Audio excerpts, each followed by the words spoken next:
আপনি যদি আপনার ভিডিওতে বলিউড সং কিংবা বাংলা সং ব্যবহার করেন, সেই ক্ষেত্রে দেখবেন সঙ্গে সঙ্গে আপনার ভিডিওতে কপিরাইট ক্লেম চলে আসে।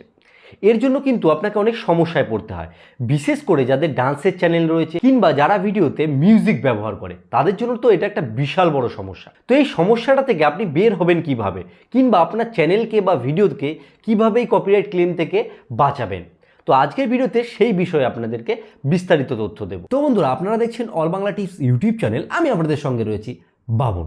সর্বপ্রথম আপনাদের জানা উচিত যে এই কপিরাইট ক্লেম কেন আসে এই ইউটিউব ভিডিওতে। দেখুন, এই যে গানটা আপনি যে ব্যবহার করছেন আপনার ভিডিওতে, সেই গানটার যে কোম্পানি রয়েছে তাদের কিন্তু কন্টেন্ট আইডি দেওয়া থাকে। তো সেই কন্টেন্ট আইডি যখন আপনি ভিডিও আপলোড করছেন সেটার সাথে ম্যাচিং হয়ে যায়। তো তাদের যে সিস্টেম রয়েছে ইউটিউবে, সে কিন্তু ডিটেক্ট করে ফেলে যে এই সংটা আপনি ব্যবহার করেছেন। তো সঙ্গে সঙ্গে সেটা কিন্তু ক্লেম চলে আসে।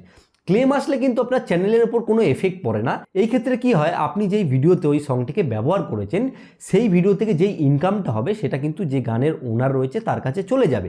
কিন্তু কিছু কিছু গানের ক্ষেত্রে কি হয়, যে ওনাররা রেভিনিউ শেয়ার করে, মানে তারাও কিছু পার্সেন্ট রেভিনিউ রেখে দেয়, আর কিছু পার্সেন্ট আপনি যে ব্যবহার করেছেন আপনিও পেয়ে যাবেন।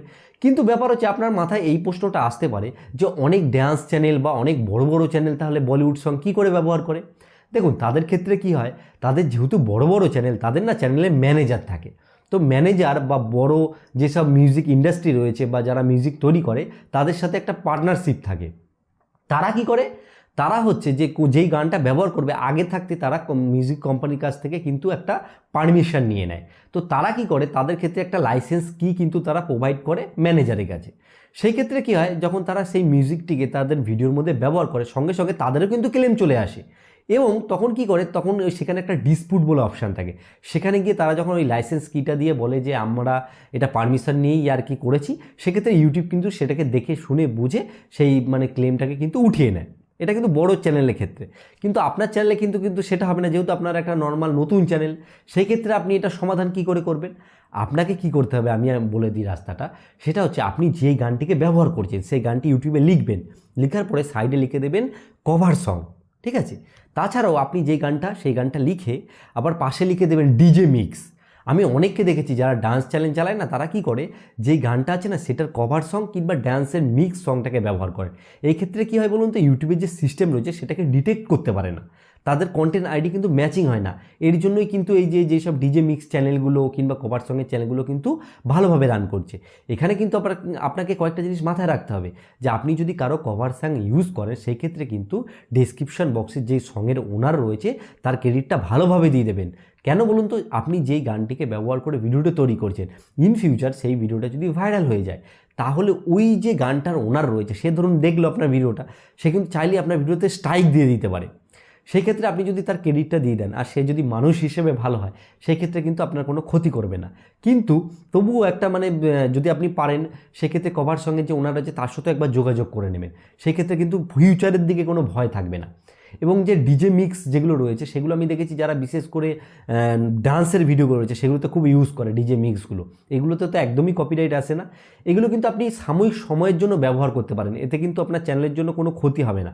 কিন্তু তার আগে আমি আরেকটা কথা আপনাদেরকে বলবো, যে আপনি যখন ভিডিও আপলোড করবেন না, তখন আনলিস্ট করে আপলোড করবেন।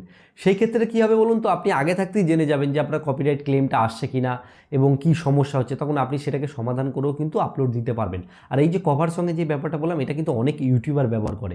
এটার মাধ্যমে কিন্তু তারা সেই ভিডিও থেকে কপিরাইট ক্লেমটাকে বাঁচাতে পারে। এবার অনেকের মাথায় এই প্রশ্ন আছে যে কপিরাইট ক্লেম থেকে কী করে বাঁচাবো। কপিরাইট ক্লেম আর কি তোলারও একটা রাস্তা রয়েছে। এবার একটা ভিডিওতে তো পুরো ব্যাপারটা আমি দেখাতে পারছি না, আমি নেক্সট একটা ভিডিও তৈরি করব, সেখানে কপিরাইট ক্লেম তোলার যে ব্যাপারটা রয়েছে সেটা আপনাদেরকে একদম সম্পূর্ণ আমি দেখিয়ে দেবো।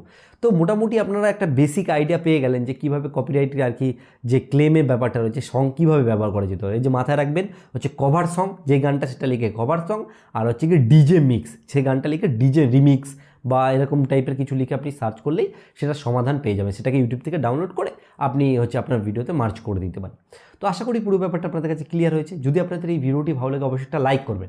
লাইক করলে কী হয় বলুন তো, এই যে ভিডিও করার উৎসাহ না, এটা বাড়তে থাকে। আর বন্ধুদেরকে শেয়ার করুন।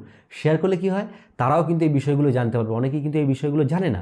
আর চ্যানেলে নতুন এসে থাকলে অবশ্যই চ্যানেলটিকে সাবস্ক্রাইব করে রাখবেন। আর ভিডিওর শেষে আমি বরাবর যেই কথাটা বলি, আপনারা সুস্থ থাকুন, ভালো থাকুন, অল বাংলা টিপস চ্যানেলের সাথে সদা সর্বদা জুড়ে থাকুন।